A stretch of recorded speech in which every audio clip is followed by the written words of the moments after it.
আজকে আসছি আমরা একটা লোকাল মার্কেটে, কিছু বাজার করতে হবে। মুরগি নিচ্ছি একটা। কত ইঞ্চিন হলো? 这个多少一斤？18，18，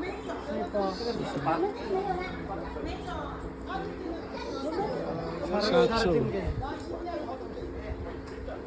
তো এখানে থেকে মুরগি নিচ্ছি। এখানে মাছ, কিছু মাছ আছে। এই এই এই বাজারটা সকালের দিকে বসে, এখন প্রায় ক্লোজ হয়ে গেছে, অলমোস্ট ক্লোজ। আর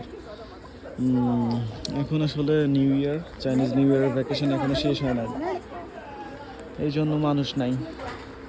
আমরা গত 4-5 দিন এমন একটা বাজে অবস্থা, কোথাও কিচ্ছু নাই, বাজার করতে পারি না, চাউল নাই, কোনো কিছু কিনতে পারি না, সব কিছু বন্ধ ছিল। মানে শহরের মানুষজন সবাই গ্রামে চলে গেছে।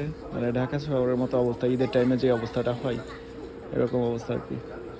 তো এখানে আসছি এখন, এখান থেকে মুরগি নিলাম। এখানে বাজার শেষ করে আরেক জায়গায় যেতে হবে গরু মাংস নিতে।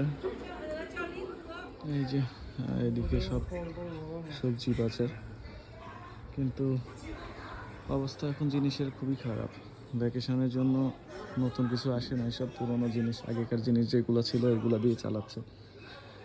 তো বাংলাদেশের মতো মার্কেটটা, এটা হচ্ছে কোর্টিয়ার্ড ফার্মার্স মার্কেট আমাদের হাংজো সিটির। মানে এটা হচ্ছে এরিয়ার আশেপাশে ফার্ম আছে, ফার্মের জিনিসপাতি দিয়ে এর একটা মার্কেট এখানে চালায় আর কি। তো এখনও সব কিছুই বন্ধ ভ্যাকেশনের জন্য, 2-1টা দোকান খোলা আছে শুধু।